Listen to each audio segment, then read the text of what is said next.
It is 6:30 a.m. on Friday, May 20th. I just came out of the termination hearing for my child. And I'll always say my child. And if you don't know what I'm talking about, there are videos that you can go back and watch for more context. But you can stick around for this one because, this one's good too.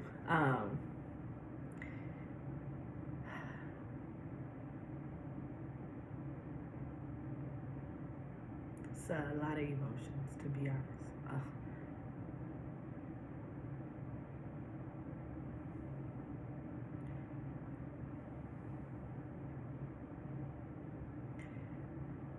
A lot of emotions. I swear to God, I'm trying not to cry again.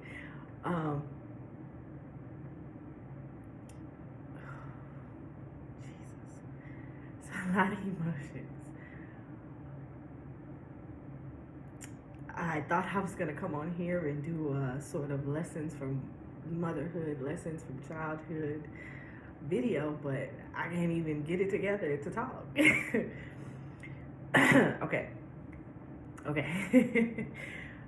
right. So, wow, man, that's crazy. Wow.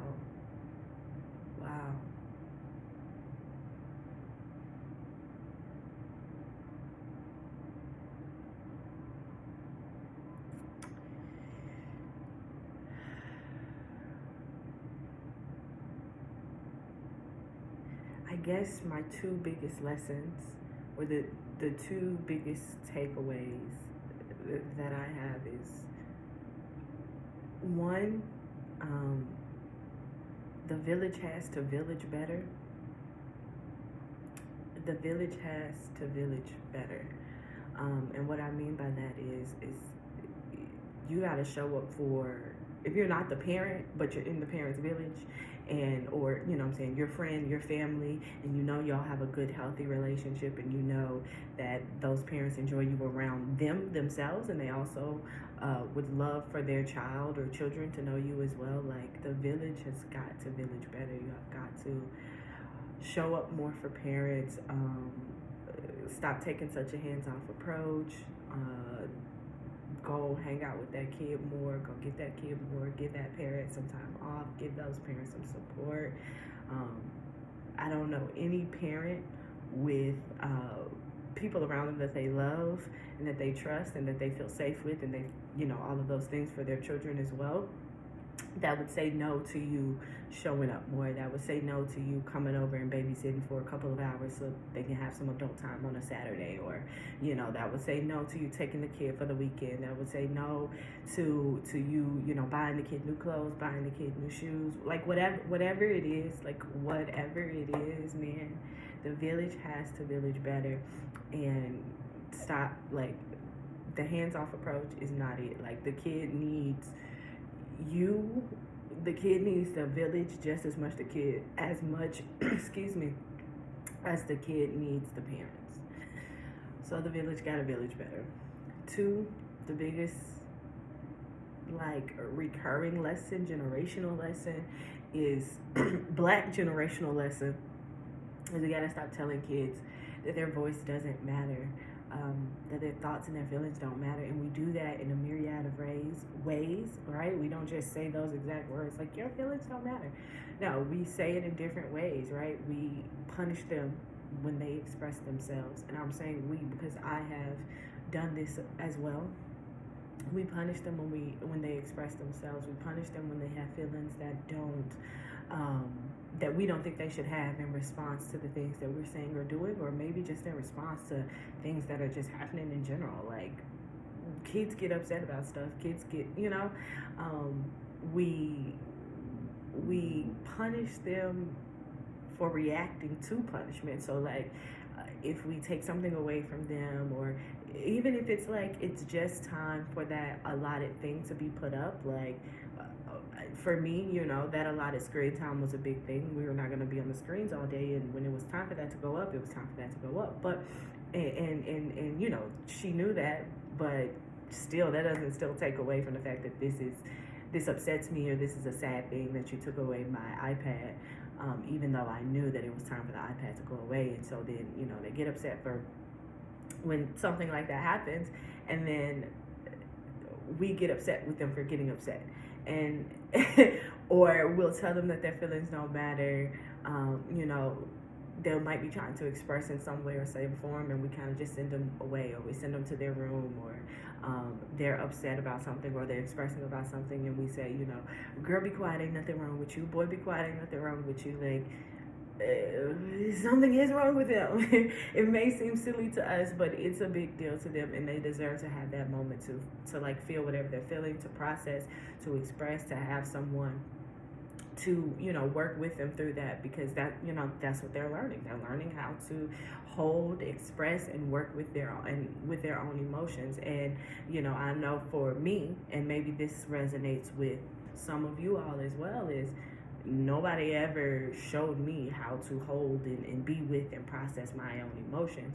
So when you throw me into motherhood and I have to teach somebody else how to do that, I don't know how to do that.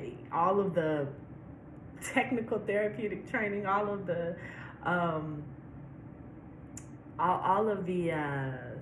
the experience with working with children, like, it don't come into play as much as I expected, or as much as one may think, simply because it's so personal, and everything for you just comes up to the surface. And so when your emotions are boiling right below the surface and you don't know how to hold and sit with those, then you can't possibly help somebody else, or you can't possibly hold and sit with someone else's emotions. So it just becomes too overwhelming, and it's just an emotional cesspool, and like nobody is being serviced properly, and so it's just it's not good, right? So we have to stop telling children like their feelings and voices and opinions and thoughts don't matter. Like, I experienced that in my childhood.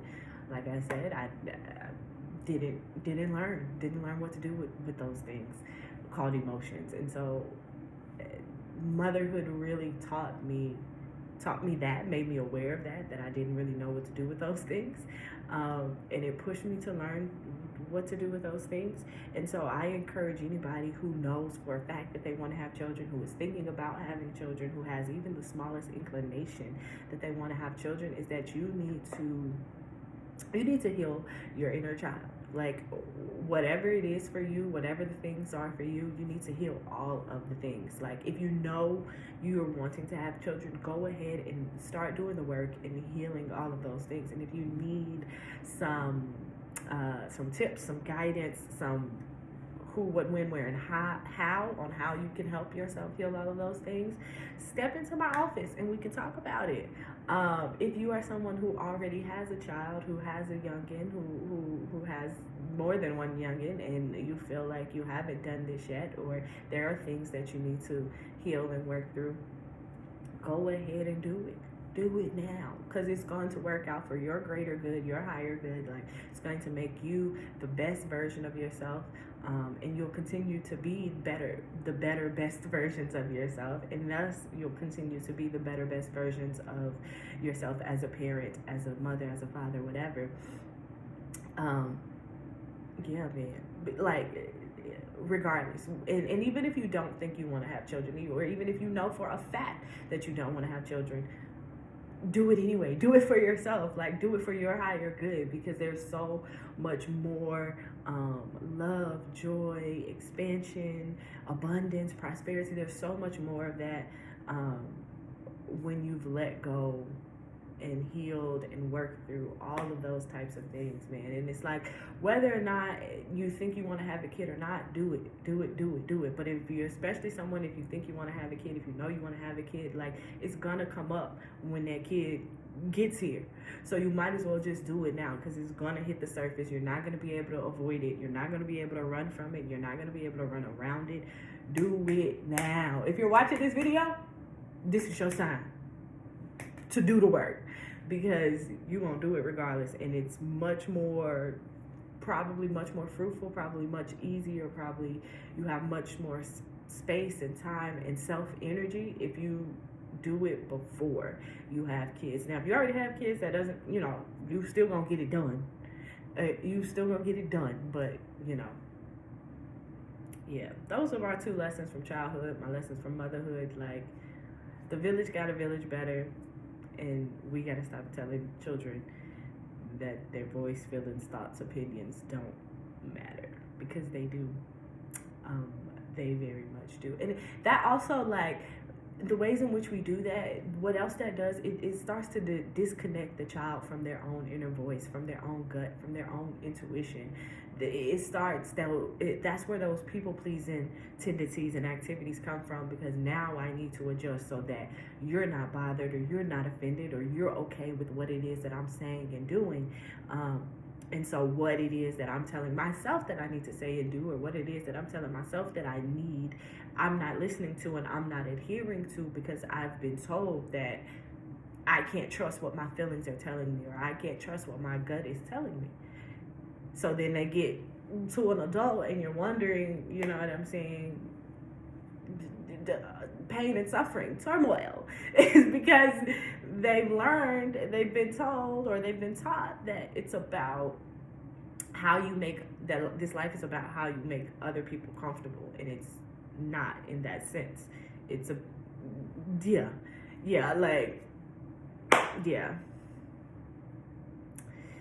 Anyway, thank you for listening to me ramble for fucking 12 minutes. I know I'm very, very inconsistent with these conversations, very, very inconsistent with these videos. I am getting it together, guys. I am trying to maintain a creative flow, trying to maintain an open throat chakra. That's also important, feeling like my throat chakra is open, or rather keeping my throat chakra open, because there is work that can be done to keep that open for myself. But yeah, man, a lot of emotions going on, so this will probably be a post and go type of situation. All right, man. As always, be well, be kind, be loved.